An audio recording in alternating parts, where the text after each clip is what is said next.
జనవరి 8, 2018 కొచ్చి, కేరళ. ఆ రోజు కుంభలం లేక్ని క్లీన్ చేసే వర్క్ జరుగుతుంది. అలా క్లీనర్స్ అందరూ ఆ లేక్ని క్లీన్ చేస్తూ ఉండగా ఒక స్పాట్లో వాళ్ళకు ఒక ప్లాస్టిక్ బ్లూ కలర్ డ్రమ్ దొరికింది. అండ్ దాన్ని లేపడానికి ఇద్దరు ట్రై చేశారు, కానీ ఆ డ్రమ్ చాలా హెవీ ఉండడంతో వాళ్ళతో పాటు పనిచేసి ఇంకో ఇద్దరిని పిలిచారు. ఎలాగో వాళ్ళందరూ కలిసి డ్రమ్ని తీసుకొచ్చి బయట పెట్టారు. ఆ డ్రమ్ని ఓపెన్ చేద్దాం అనుకున్నారు, బట్ చాలా రోజులు నీళ్ళల్లో ఉండేసరికి ఆ క్యాప్ చాలా టైట్ అయిపోయింది. సో ఆ డ్రమ్ని పక్కన పెట్టేసి వాళ్ళు ఆ లేక్ని క్లీన్ చేసి వెళ్ళిపోయారు. అలా చాలా వీక్స్ గడిచిపోయాయి. ఆ డ్రమ్ నుంచి ఒక ఫౌల్ స్మెల్ బయటికి రావడం స్టార్ట్ అయిపోయింది. ఆ లేక్కి వచ్చే ఫిషర్ మ్యాన్ ఆ డ్రమ్ని చూశాడు. ఆ ఫౌల్ స్మెల్ని గమనించి పోలీస్ వాళ్ళకి రిపోర్ట్ చేశారు. పోలీస్ వాళ్ళు అక్కడికి వచ్చారు. ఆ క్యాప్ చాలా టైట్ ఉండడంతో పోలీస్ వాళ్ళు ఆ డ్రమ్ని కట్ చేయించడం స్టార్ట్ చేశారు. ఫైనల్లీ ఆ డ్రమ్ని కట్ చేసేసారు. కట్ చేసిన తర్వాత చాలా బ్యాడ్ స్మెల్ వచ్చేసింది. కానీ అందులో చూస్తే ఆ డ్రమ్ మొత్తం సిమెంట్తో ఫిల్ అయిపోయి ఉంది. ఇలాంటి సంఘటన పోలీస్ వాళ్ళు ఆ ఏరియాలో ఎప్పుడు చూడలేదు. వాళ్ళకి ఇది ఫస్ట్ టైం. అసలు స్మెల్ ఎందుకు వస్తుందని పోలీస్ వాళ్ళు ఆ సిమెంట్ని బ్రేక్ చేయడం స్టార్ట్ చేసేసారు. ఆ సిమెంట్ మొత్తం బ్రేక్ అయిపోయిన తర్వాత అక్కడున్న వాళ్ళందరూ షాక్ అయ్యారు. ఎందుకంటే ఆ సిమెంట్లో నుండి ఒక హ్యూమన్ స్కల్ బోన్స్ దొరికాయి. దాంతోపాటు ఒక 3 500 నోట్లు, ఒక 100 rupees note and 50 centimetre hair దొరికాయి. అండ్ ఆ దొరికిన నోట్స్ పోలీస్ వాళ్ళకి ఒక ఇంపార్టెంట్ క్లూ. ఎందుకంటే ఆ నోట్స్ పాతవి. అసలు ఆ డ్రమ్ నీళ్ళలోకి ఎలా వచ్చింది? ఆ డ్రమ్లో ఉన్న రిమైన్స్ ఎవరి? వాళ్ళని చంపి ఆ డ్రమ్లో పెట్టింది ఎవరు? These are the main challenges to the police. Ernakulam circle inspector ఆఫీస్కి ఈ కేసుని హ్యాండ్ ఓవర్ చేశారు. And a murder case was also registered. కేసుని ఎర్నాకుళం ఇన్స్పెక్టర్ షిబి టామ్ గారు టేకప్ చేశారు, who was known to solve cases like this. Shibi Tom గారి కెరియర్లో ఇలాంటి చాలా కాంప్లికేటెడ్ కేసెస్ని సాల్వ్ చేశారు. షిబి టామ్ గారు చేసిన ఫస్ట్ థింగ్ ఏంటంటే, ఇలా కుంభలం లేక్ దగ్గర ఒక డెడ్ బాడీ దొరికింది, మీ ఇంట్లో వాళ్ళు కానీ మీకు తెలిసిన వాళ్ళు కానీ చాలా డేస్ నుంచి మిస్ అవుతే మీ నియరెస్ట్ పోలీస్ స్టేషన్లో వెళ్ళి కంప్లైంట్ ఇవ్వండి అని చెప్పాడు. అండ్ అన్ని లోకల్ న్యూస్ ఛానల్స్లో ఈ మ్యాటర్ని స్ప్రెడ్ చేయించాడు. ఈ న్యూస్ కేరళ మొత్తం స్ప్రెడ్ అయిపోయింది. పోలీస్ వాళ్ళు ఎవరైనా వచ్చి కంప్లైంట్ చేస్తారా అని ఎదురు చూస్తాను, కానీ చాలా తక్కువ కేసెస్ మాత్రమే వచ్చాయి. సో ఈ కేసెస్ని బేస్ చేసుకుని పోలీసు వాళ్ళు ఇన్వెస్టిగేషన్ స్టార్ట్ చేశారు.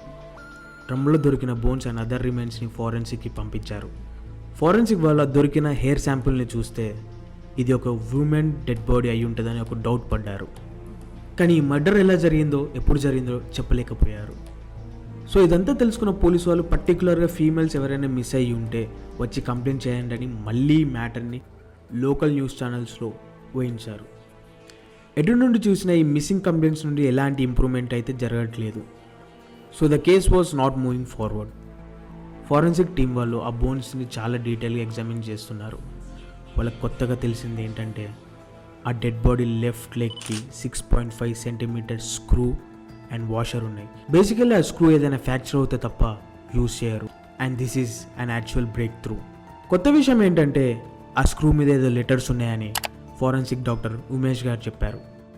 బట్ ఆ విలేజ్లో ఉన్న ల్యాబ్లో అంత చిన్న లెటర్స్ చదవడానికి ఏ ఎక్విప్మెంట్ లేదు. సో షిబి టామ్ గారు ఒక హై రెజల్యూషన్ కెమెరాని తెప్పించారు. కెమెరా వచ్చిన తర్వాత షిబి టామ్ గారు కొన్ని పిక్చర్స్ తీశారు. ఆ స్క్రూ పై ఉన్న లెటర్స్ PITKAR అని లెటర్స్, 110901 అని కోడ్ ఉంది, which were the next leads. ఆ 2 క్లూస్తోని షిబి టామ్ గారు ఇన్వెస్టిగేషన్ స్టార్ట్ చేశారు. పిట్కర్ అంటే ఇండియాలో ఆర్థో టూల్స్ తయారు చేసే కంపెనీ. Pitkar's main office was located in Mumbai. So Shibi Tom గారు అండ్ టీమ్ ఆ కంపెనీకి రీచ్ అయ్యాక ఆ స్క్రూ ఇమేజెస్ అండ్ ఆ కోడ్ని చూపించారు. అక్కడ వాళ్ళకి తెలిసింది ఏంటంటే, ఆ కోడ్ స్క్రూ యొక్క మ్యానుఫ్యాక్చరింగ్ బ్యాచ్ నెంబర్ అని. ఆ బ్యాచ్లో టోటల్ 166 స్క్రూస్ని మ్యానుఫ్యాక్చరింగ్ చేశామని చెప్పారు. అందులో 155 మహారాష్ట్ర అండ్ గుజరాత్కి పంపించామని చెప్పేశారు. రిమైనింగ్ 6 కేరళకి పంపించామని చెప్పారు. సో చనిపోయిన ఫీమేల్ పక్కాగా ఈ 6గురిలో ఒకరు అయి ఉంటారని పోలీస్ వాళ్ళు కంక్లూజన్కి వచ్చారు. కేరళలో ఈ స్క్రూస్ని డిస్ట్రిబ్యూట్ చేసేవాళ్ళు ఎస్క్వైర్ సర్జికల్స్. పోలీస్ వాళ్ళు డిస్ట్రిబ్యూటర్ని కాంటాక్ట్ అయ్యారు. ఆ 6 స్క్రూస్ని ఏ హాస్పిటల్కి పంపించారని అడిగారు. సో డీలర్ ఒక లిస్ట్ ఇచ్చిన తర్వాత పోలీస్ వాళ్ళకి చాలా బర్డెన్ తగ్గిపోయింది. ఎందుకంటే out of 6, 3 of them were females. Coincident ఏంటంటే, ఆ 3 ఫీమేల్స్కి ఒకే హాస్పిటల్లో సర్జరీ జరిగింది, విజయ్ కుమార్ మీనన్ హాస్పిటల్. పోలీసు వాళ్ళు ఆ హాస్పిటల్ నుంచి ఈ 3 డీటెయిల్స్ తీసుకున్నారు. ఒకరు సోనీ, ఇంకొకరు Saria and KS Shakuntala. So hospital records నుంచి వీళ్ళ డీటెయిల్స్ తీసుకొని పోలీస్ వాళ్ళు started contacting them. Sonia and సారియాకి కాల్ చేస్తే వాళ్ళు లిఫ్ట్ చేశారు, మేము సేఫ్గానే ఉన్నామని చెప్పారు. కానీ కేఎస్ శకుంతలను మాత్రం కాంటాక్ట్ అవ్వలేకపోతున్నారు. ఎంత ట్రై చేసినా కాల్ మాత్రం కలవట్లేదు. ఇంకో ట్విస్ట్ ఏంటంటే శకుంతల ఇచ్చిన అడ్రస్ కూడా తప్పు. శకుంతలకి ఫిక్స్ చేసిన స్క్రూ అండ్ ఆ డ్రమ్లో ఉన్న screw dimensions and batch number were exactly same. Because of this police వాళ్ళు ఆ డెడ్ బాడీ శకుంతలదే అయి ఉంటుందని ఆల్మోస్ట్ కన్ఫర్మ్ అయ్యారు. శకుంతల హాస్పిటల్లో ఉన్నప్పుడు తన కోసం ఎవరెవరు వచ్చారని ఒక లిస్ట్ తీశారు. అందులో ఒక నెంబర్ దొరికింది. ఆ నెంబర్ ఎవరిది అంటే అశ్వతి దామోదరంది. ఆ నెంబర్ తీసుకుని పోలీస్ వాళ్ళు అశ్వతిని కాంటాక్ట్ అయ్యారు. తను కాల్ లిఫ్ట్ చేసిన వెంటనే పోలీసులు అడిగిన ఫస్ట్ క్వశ్చన్, శకుంతల మీకేమవుతారు? అశ్వతి దామోదరన్ రిప్లైడ్, మా అమ్మ సార్. అయితే ఒకసారి పిలవండి, మేము మాట్లాడాలని పోలీస్ వాళ్ళు అన్నారు. అప్పుడు అశ్వతి, మా అమ్మ 2 yearsగా కనపడట్లేదు సార్ అని రిప్లై ఇచ్చింది. ఇది విన్న పోలీసులు అందరూ షాక్ అయ్యారు. వాళ్ళమ్మ 2 yearsగా కనపడకపోతే ఒక మిస్సింగ్ కంప్లైంట్ కూడా చేయలేదు, అట్లీస్ట్ తన అమ్మ కోసం వెతకలేదు అని ఒక డౌట్ వచ్చింది. సో వీళ్ళిద్దరి మధ్యలో ఏదో ఒకటి జరుగుంటుందని పోలీస్ వాళ్ళు అనుకున్నారు. సో అశ్వతిని కలిస్తే మనకి ఏదో ఒక లీడ్ దొరుకుతుందని అశ్వతి అడ్రస్కి వెళ్ళారు. Aswathi her own daughter missing complaint చేయలేదు. Not in September 2016, not in October and did not for the next 15 months. ఎందుకు? అమ్మ 1 day మిస్ అవుతే టెన్షన్ పడాలి, ఇక్కడ 2 years అవుతుంది, ఏమీ రియాక్షన్ లేదు. ఈ సైలెన్స్ పోలీసులందరికీ ఒక రెడ్ ఫ్లాగ్ లాగా అనిపించింది. పోలీసులు అశ్వతిని ఇన్వెస్టిగేట్ చేస్తున్నారు. అశ్వతికి ఆల్రెడీ పెళ్ళయింది, 2 పిల్లలు కూడా ఉన్నారు. కానీ అశ్వతి తన హస్బెండ్తో మాత్రం ఉండట్లేదు. అలా కొన్ని విషయాలు పోలీస్ వాళ్ళకి తెలిసిన తర్వాత అశ్వతికి ఒక బాయ్ ఫ్రెండ్ కూడా ఉన్నాడని తెలిసింది. TM Sajid state police complaints authority SPCAలో ఇన్స్పెక్టర్. సాజిద్, అశ్వతి అండ్ పిల్లలు శకుంతల గారి ఇంట్లో అలా హ్యాపీగా లైఫ్ని లీడ్ చేస్తున్న సమయంలో సాజిద్ January 9, 2018లో హార్ట్ అటాక్ వచ్చి చనిపోయాడు. పోలీసుల ఇన్వెస్టిగేషన్లో అశ్వతి DNA టెస్ట్ అండ్ ఆ డ్రమ్లో దొరికిన డెడ్ బాడీ రిమైన్స్తో మ్యాచ్ అయ్యాయి. బట్ శకుంతల గారి బాడీ ఆ డ్రమ్లోకి ఎలా వచ్చింది ఇది ఇంకా తెలియలేదు. So now the police started investigating victim KS Shakuntala. Shakuntala గారికి 19 years ఉన్నప్పుడు ఒక పొలిటికల్ లీడర్ దామోదరంతో మ్యారేజ్ అయింది. దాని తర్వాత ఒక బాబు అనూప్, ఒక పాప అశ్వతి పుట్టారు. దామోదరం ఒక మర్డర్ కేసులో అరెస్ట్ అయ్యారు. దాని తర్వాత శకుంతల గారి అబ్బాయికి ఒక యాక్సిడెంట్ అయింది. ఆ యాక్సిడెంట్లో తన కాలుని తీసేశారు. అశ్వతి టీనేజ్లోనే లవ్ మ్యారేజ్ చేసుకొని ఇల్లు వదిలిపెట్టి వెళ్ళిపోయింది. కానీ అది ఎక్కువ రోజులు ఉండలేదు. ఆఫ్టర్ దట్ అశ్వతి వేరే ఒక రిలేషన్షిప్లో ఉంది, which is where story started twisting. Shakuntala గారి అబ్బాయి కాలు లేకపోవడం వల్ల ఎప్పుడు బెడ్ మీదనే ఉండేవాడు. శకుంతల గారు తనకి రోజు హెల్ప్ చేసేది. ఇదంతా గమనించిన అనూప్ లోన్లీగా ఫీల్ అయ్యి ఒకరోజు చూసుకొని సూసైడ్ చేసుకొని చనిపోయాడు.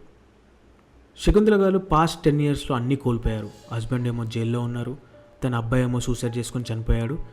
అశ్వతి ఏమో ఇల్లు వదిలిపెట్టి వేరే పెళ్లి చేసుకొని 2 పిల్లలకి తల్లైన తర్వాత ఇంటికి వచ్చేసింది. దాని తర్వాత ఇంకొక రిలేషన్షిప్లో ఉంది.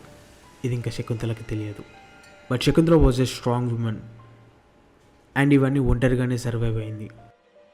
And she sold some land and got 6 lakhs as compensation. 1st September 2016 Shakuntala గారికి ఒక రోడ్ యాక్సిడెంట్ జరిగింది. ఆ యాక్సిడెంట్లో తన యాంకిల్ ఫ్రాక్చర్ అయింది. ఆ ఫ్రాక్చర్ సర్జరీ టైంలోనే ఈ పిట్కర్ అనే స్క్రూని అమర్చారు. శకుంతల గారు 4 days తర్వాత డిశ్చార్జ్ అయ్యారు. కానీ మళ్ళీ 4 days తర్వాత she got chicken pox. Ashwathi పిల్లలకు కూడా ఏమన్నా అవుతుందని అశ్వతి ఒక లాడ్జ్కి షిఫ్ట్ అయిపోయింది. అశ్వతితో పాటు సాజిద్ కూడా ఉన్నాడు. కానీ అక్కడ ఉన్నన్ని రోజులు మాత్రం అశ్వతికి తన అమ్మ మీద ఒక థాట్ కూడా రాలేదు. అలా 12 days గడిచిపోయిన తర్వాత నార్మల్ అయిపోయిందేమో అని అనుకుంది. అలా అనుకొని ఇంటికి వెళ్ళి చూస్తే శకుంతల గారు ఇంట్లో లేరు. అశ్వతి సాజిత్ని అడిగింది, మా అమ్మ ఎక్కడుంది అని. అప్పుడు సాజిత్ తను నార్మల్ అయింది, she is in safe hands అని చెప్పాడు. అప్పుడు అశ్వతి అనుకుంది మేబీ ఢిల్లీలో ఉన్న తన ఫ్రెండ్స్ ఇంటికి వెళ్ళి ఉండొచ్చు అని. బట్ అయినా కూడా అశ్వతి వాళ్ళ అమ్మని కాంటాక్ట్ అవ్వలేదు. ఎందుకంటే అశ్వతికి కూడా కావాల్సింది అదే, తన మదర్ ఇంట్లో నుంచి వెళ్ళిపోవాలని. అప్పుడు అశ్వతి తన బాయ్ ఫ్రెండ్ అండ్ పిల్లలతో హ్యాపీగా ఇంట్లో ఉండొచ్చని. సో ఇదంతా విన్న పోలీసులు అశ్వతి బిహేవియర్ చాలా వియర్డ్గా అనిపించింది. TM Sajid the last person Shakuntala గారిని చూసింది. So police thought that he might be the killer. కానీ సాజిద్ ఆల్రెడీ హార్ట్ అటాక్తో చనిపోయాడు. బట్ స్టిల్ పోలీసు వాళ్ళు సాజిద్ సరౌండింగ్స్ని ఇన్వెస్టిగేషన్ చేయడం మొదలుపెట్టారు. అలా పోలీసులు సాజిద్ సరౌండింగ్స్ని ఇన్వెస్టిగేషన్ చేస్తున్న సమయంలో ఇప్పటివరకు దొరికిన ట్విస్ట్లో కంటే ఇంకా పెద్ద ట్విస్ట్లు బయటకు వచ్చాయి. పోలీసులకు తెలిసిన విషయం ఏంటంటే సాజిద్కి అశ్వతికి అసలు పెళ్ళే జరగలేదు. సాజిద్కి ఆల్రెడీ ఇంకొక మ్యారేజ్ అయింది. సాజిద్ మర్డర్ చేస్తే ఒకటే ఆ డ్రమ్ని తీసుకెళ్లి లేక్లో అయితే పడేయాడు కదా. సో పక్కగా ఎవరైనా హెల్ప్ చేసే ఉంటారని పోలీసులు అనుకున్నారు. అప్పుడు పోలీసులు సాజిద్ క్లోజ్ ఫ్రెండ్ సురేష్ని ఇన్వెస్టిగేషన్ చేశారు.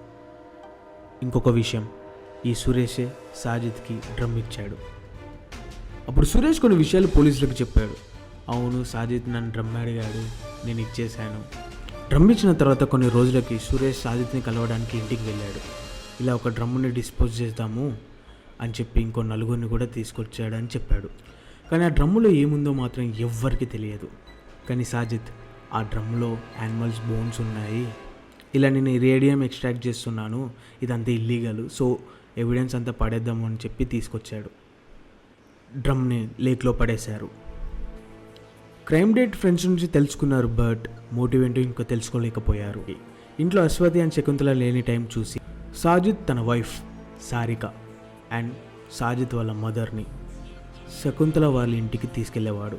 ఎందుకంటే అశ్వతి పిల్లల్ని కనిపించడానికి. Sajid and Sarika were married long time ago, but వాళ్ళకి పిల్లలు లేరు. ఇలా ఒకసారి సాజిద్ అండ్ ఫ్యామిలీ శకుంతల గారి ఇంటి నుంచి బయటికి వస్తుంటే శకుంతల గారు చూశారు. శకుంతల గారికి ఇదంతా తెలుసుకున్న తర్వాత తన కూతురికి సాజిద్కి ఉన్న ఇల్లీసెంట్ సంబంధాన్ని వ్యతిరేకించింది. మీకు అర్థమైందా? సాజిద్కి ఆల్రెడీ పెళ్ళైపోయింది, కానీ పిల్లలు లేరు. తన మోటివ్ ఏంటంటే అశ్వతి పిల్లల్ని తీసుకెళ్ళిపోదామని అనుకున్నాడు. సో శకుంతలకి ఎగ్జాక్ట్లీ ఇదే అనుమానం వచ్చింది. సో దాంతో సాజిద్ని బెదిరించింది. నా కూతుర్ని వదిలేకపోతే మీ విషయం మొత్తం మీ వైఫ్ సారికకి నేను చెప్పేస్తానని బెదిరించింది. సాజిద్కి ఏం చేయాలో అర్థం అవ్వలేదు, చాలా టెన్షన్ పడ్డాడు. కానీ లాస్ట్కి ఒక డెసిషన్కి వచ్చాడు, శకుంతలని చంపేయాలి అని. 2016లో శకుంతల చికెన్ పాక్స్తో బాధపడుతున్న టైంలో సాజిద్ ఒక పిల్లతో శకుంతల ఫేస్ కవర్ చేసి చంపేశాడు. కానీ అప్పుడు ఆ బాడీని ఏం చేయాలో తెలియదు.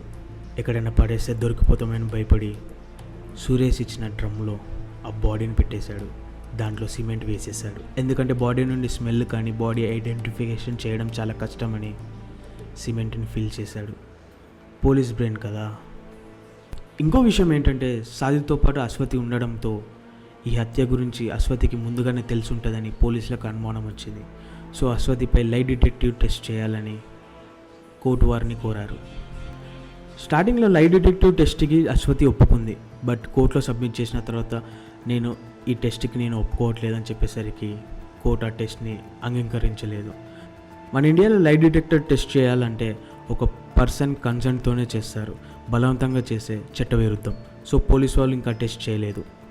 హత్యకు అశ్వతి హెల్ప్ చేసిందని ఏ ఒక్క ఎవిడెన్స్ లేనందువల్ల ఆ టైంలో అశ్వతి పైన ఏ కేసు నమోదు అవ్వలేదు. ఇన్వెస్టిగేషన్ ఇంకా కొనసాగుతుండగా A1 సాజిద్ హార్ట్అటాక్తో చనిపోవడం వల్ల కేసు దశ మార్చుకుంది. కాబట్టి హత్యకు అశ్వతి హెల్ప్ చేసిందనే ఒక విషయం పోలీసు వాళ్ళకి ఇంకా అనుమానంగానే మిగిలిపోయింది. ఈ కేసులో కుటుంబ సమస్యలు, ఫైనాన్షియల్ డిఫరెన్సెస్ అండ్ లీగల్ సిస్టంలో టెక్నికల్ ఎవిడెన్స్కి ఉన్న ఇంపార్టెన్స్ని రిఫ్లెక్ట్ చేస్తుంది. అయితే ప్రధాన నిందితుడు A1 చనిపోవడం వల్ల ఈ కేసు పూర్తి విచారణ అవ్వలేదు.